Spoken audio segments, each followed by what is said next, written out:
Wala pa mga subscribers, no? So, unang-una sa lahat, guys, maraming salamat sa pagsuporta po sa aking YouTube channel, guys. As always, no, dahil sa inyo, ako po ay no-boost na gumawa ng maraming videos palalo. And at the same time, guys, kasi masaya naman ako sa ginagawa ko. Kaya talaga po ako ay nagtutuloy-tuloy po talaga. No? And pangalawa, guys, dahil po supportan nyo, no? So, yun.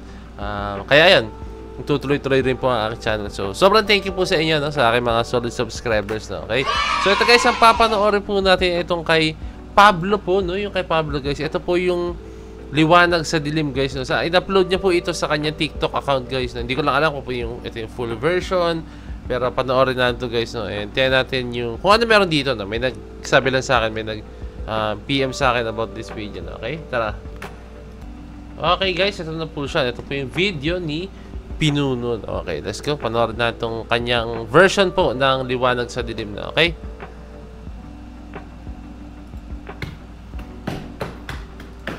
Sabi ni Jayat Gamings, no? Pinapawisan ako sa version mo. Isigaw mo sa hangin, tumitig at magsilbing liwanag sa dilim. Wait lang, guys, wait lang. Mahina yung music ko kanina, wait lang. Isigaw mo sa hangin, tumitig at magsilbing liwanag sa dilim. Oh, oh, isigaw mo sa hangin, Bumuelo. tumitig at magsilbing liwanag. Nabitin.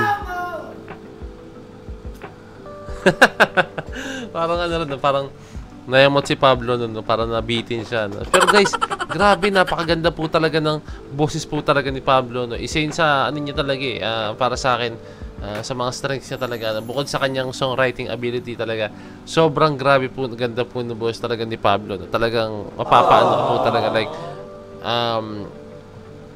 actually, may sarili siyang approach. Ewan ko, guys, this is just my own opinion. Meron siyang sariling touch sa kanyang boses or approach sa music niya and then sa boses niya, guys, no?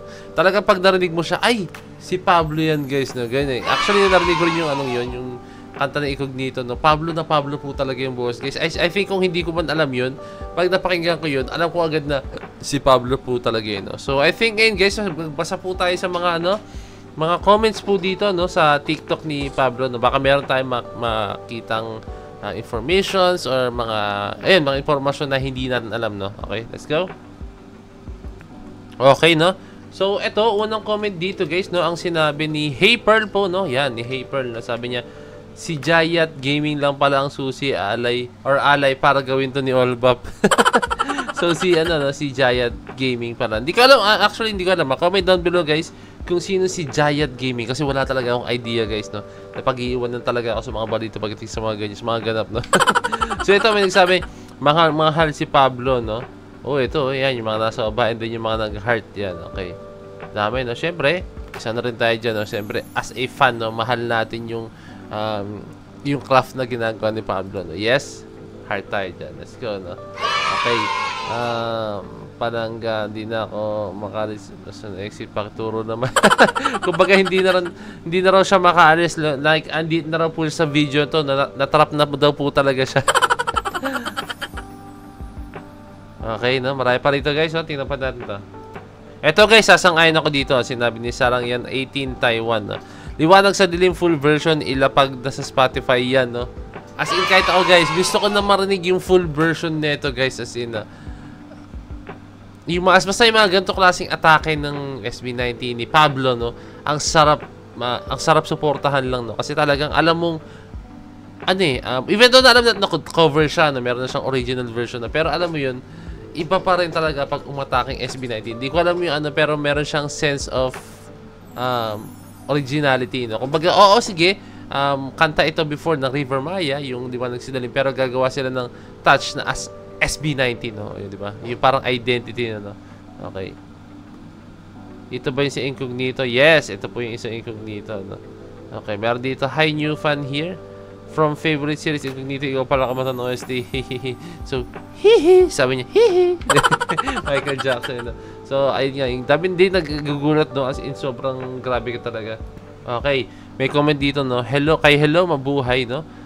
Your raw vocals are insane, no? As in, tama naman talaga, guys. Kasi, sobrang grabe po talaga ng boses ni Pablo, no? And, hindi siya, hindi siya yung katulad ni kay Stel, yung iba talaga yung high notes niya, no? Mataas ang boses ni Pablo, no? Pero iba yung level ng high notes ni Stel po talaga, no? Pero yung kay Pablo kasi, guys, talaga is may sarili siyang touch. Hindi naman kasi, guys, tandaan nyo to, na hindi basehan ng isang magaling na singer na pag mataas ang boses niya, siya na yung pinakamagaling or mas magaling doon sa mas mababa ang boses. Hindi po yun, guys, no? Depende pa rin po yan sa list. Hindi ko sinasabi, guys, na mas magaling si Pablo or is either, pero pareho sila, guys, na magaling talaga kumanta, no? Pero kasi yung iba, yung mga walang masyadong alam sa pagkanta, no? Aminado ako dyan before, no? Pag napakinggan ko na, uy, ang taas ng boss nito, lalo pag nanonood ako ng mga amateur singing contest, like sa mga barangayan, mga fiesta, no? Pag mataas ang boses, panalo na to, no? May mga ganun akong way of thinking, pati yung mga tao, kahit may mga ganyang way of thinking, no? So, hindi pwedeng basihan yan. Actually, ang basihan talaga dyan is yung linis, yung pagkaka-deliver, and kung paano ka yung talaga, yung paano may present yung sarili mo, no, pag kumakanta ka talaga. Yung po talaga yun. Pero, si Pablo, talagang napakalinis po talaga niya kumanta, guys, no? As in, hindi niya ino-OA yan, and then may sarili siyang touch ng, may sarili siyang atake sa pagkanta, no? So, pag napakinggan mo, Pablo po talaga, no? Okay. Sabi ni asawa ni Chisia, swerte ng asawa nito. Grabe, no? Swerte ng asawa nito. Siguro, tama nga naman. Chisia, saan to? Sa Alice in Borderland, no? So, guys, sabi nga, no? Off topic lang. Sabi nga, magkakaroon daw po ng panibagong season ng Alice in Borderland. Pero napakatagal, no?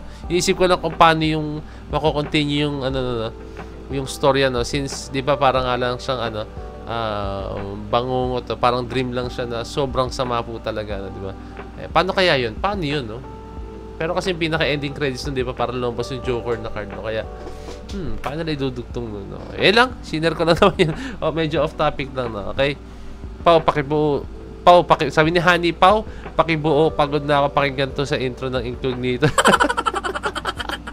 Tama nga naman, no? Kung paulit-ulit yan lang narinig ko, parang nakakaano, no? Parang ang sarap sound tripin na meron talagang full version agad, no? Pablo should do a collab with Casey Sadingan. Agree. Yan. Akala ko tuloy si Maloy, no?